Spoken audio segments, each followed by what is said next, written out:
Di sini saya akan mempresentasikan eh, manufaktur dari proses produksi furniture kayu atau mebel.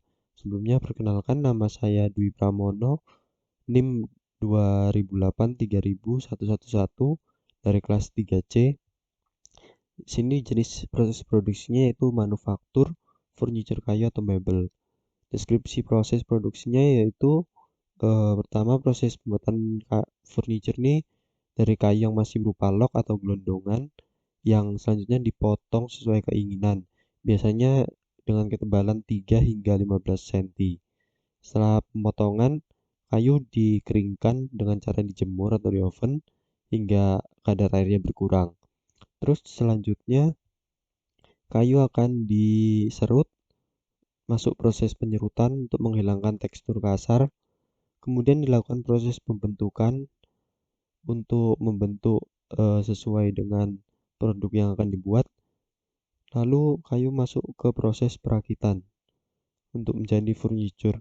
Setelah melalui proses perakitan, selanjutnya yaitu proses finishing, di mana kayu akan di-varnish untuk memberikan kesan indah serta melapisi kayu agar tidak mudah rusak. Setelah semua proses selesai, maka furniture kayu atau mebel siap untuk dipasarkan. Ini adalah gambar dari proses produksi di furniture kayu ini. Yang pertama ini proses pengeringan yang dijemur, lalu ini ada proses penyerutan, ini proses pembentukan dan dirakit, dan ini proses finishing. Untuk proses pemotongannya tidak ada karena telah dipotong semua kayunya dalam bentuk lembaran ini. Dan selanjutnya use case diagram. Sini pembeli eh, dapat memesan, kemudian persiapan bahan baku dan proses pembuatan ini ke tukang, dan dari pembeli mandor ini hubungannya di pemesanan dan pembayaran.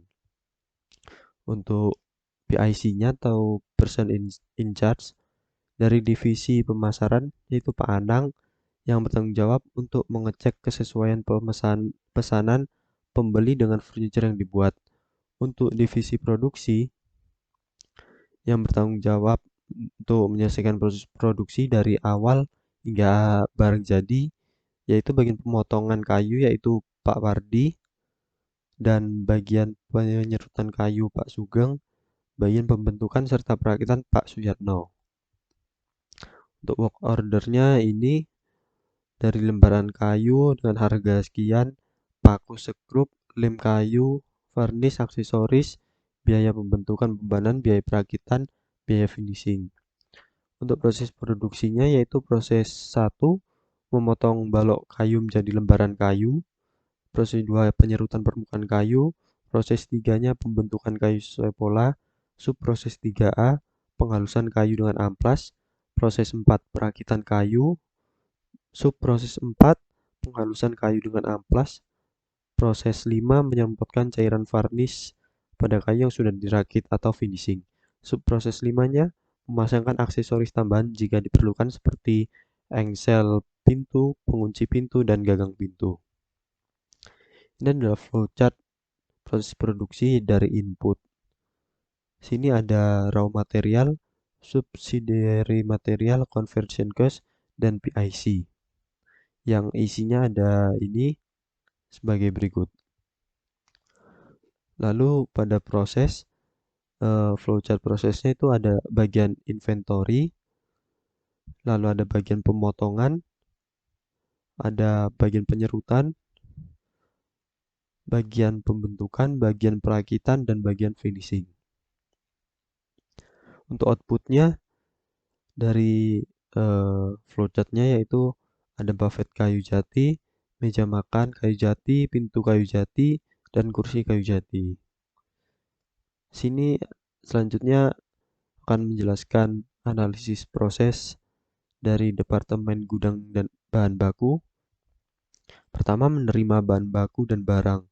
Bahan baku berupa kayu jati ini didapatkan dari beli pada supplier, namun bahan baku tidak diantarkan oleh supplier, melainkan kita yang mengambil barang pada supplier. Di tempatnya yaitu di daerah Malang Selatan, dan kita juga memilah bahan secara langsung mana yang akan kita bawa atau beli. Dalam pengambilan bahan baku, tidak ada dokumen khusus yang digunakan, melainkan hanya bukti pembelian kayu dari supplier. Yang kedua, penggunaan bahan baku dan barang. Bahan baku yang digunakan dalam produksi tidak pernah mencapai batas minimum karena dalam pengambilan bahan baku sudah disesuaikan dengan jumlah pesanan yang ada, sehingga proses produksi tidak kekurangan bahan baku. Yang ketiga, untuk retur bahan baku, dalam gudang bahan baku ini tidak terjadi retur karena eh, orang dari usaha mebel ini yang mengambil dan memilah bahan baku yang akan dibeli dari supplier, sehingga tidak pernah terjadi retur atau pengembalian bahan baku. Dari Departemen Gudang Barang Jadi, yang pertama menerima barang jadi. Barang yang telah selesai dibuat akan ditempatkan pada area yang telah disediakan sebagai tempat untuk barang jadi hingga pelanggan datang untuk mengambil barang pesanannya. Jadi tidak ada gudang barang jadi dalam usaha mebel ini. Yang kedua, menyimpan barang jadi. Dalam menyimpan barang yang telah jadi diletakkan di area yang telah disediakan hingga pelanggan mengambil pesanannya. Penyimpanan barang jadi ini juga merupakan tempat pemajangan barang-barang mebel untuk diperlihatkan pada pelanggan. Mengirim barang jadi. Dalam gudang barang jadi tidak diperlukan terjadi pengiriman barang jadi ke gudang barang jadi. Karena tidak ada gudang barang jadi, sehingga barang yang telah jadi hanya diletakkan di tempat yang sediakan. Kemudian retur barang jadi. Dalam gudang barang jadi tidak ada retur barang jadi karena proses penyimpanan barang dilakukan oleh orang yang produksi juga, dan juga dikarenakan tidak adanya gudang barang jadi. Yang selanjutnya di Departemen Produksi. Yang pertama, proses produksi pemotongan. Dalam proses produksi pemotongan, bahan baku berupa kayu jati dipotong jadi lembaran yang berukuran 3 hingga 15 cm. Yang selanjutnya akan masuk proses penyerutan. Yang kedua, proses penyerutan. Dalam proses produksi penyerutan, bahan baku yang telah dipotong akan melalui proses penyerutan hingga permukaan kayu jadi lebih halus dan tidak kasar. Yang ketiga, untuk proses pembentukan. Dalam proses pembentukan ini, kayu yang telah dipotong dan diserut akan melalui proses pembentukan pola sesuai dengan produk mebel apa yang akan dibuat. Contohnya pembentukan bagian kaki bufet. Yang keempat, proses produksi perakitan. Dalam produksi perakitan, kayu yang telah dibentuk sesuai pola akan disatukan atau dirakit hingga menjadi barang yang seutuhnya.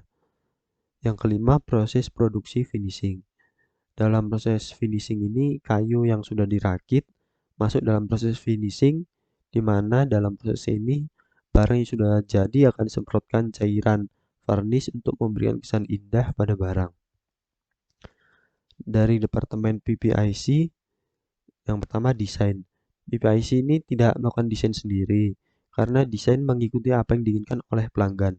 Jadi pelanggan dan PPIC ini bekerja sama untuk membuat desain sesuai yang diinginkan pelanggan. Yang kedua, planning.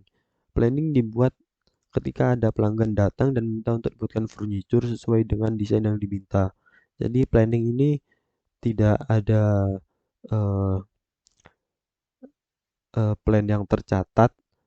Jadi setiap ada konsumen yang datang atau pembeli, langsung oleh bagian PPIC ini langsung dibuatkan planning untuk secara langsung untuk bagian produksi memproduksi barang yang diminta oleh pelanggan.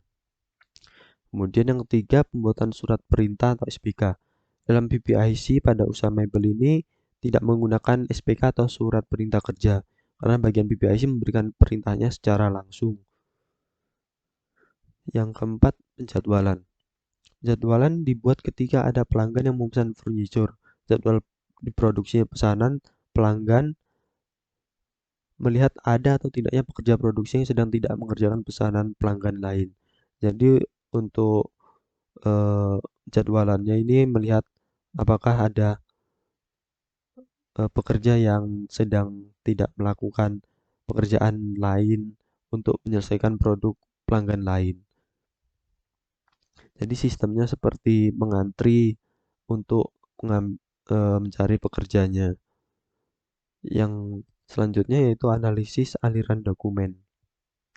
Di Departemen Gudang Bahan Baku, satu menerima bahan baku dan barang. Buku pengambilan bahan baku per tanggal. Buku yang mencatat pengambilan bahan baku berupa kayu. Buku yang mencatat berapa banyak kayu yang diambil pada tanggal tersebut. Yang kedua, penggunaan bahan baku dan barang. Buku penggunaan bahan baku dan barang. Buku yang mencatat berapa banyak kayu yang diambil untuk sebuah produk mebel yang dibuat. Yang selanjutnya, Departemen Gudang Barang Jadi menerima barang jadi. Laporan barang masuk, yaitu laporan barang masuk berupa laporan langsung pada bagian yang berhadapan langsung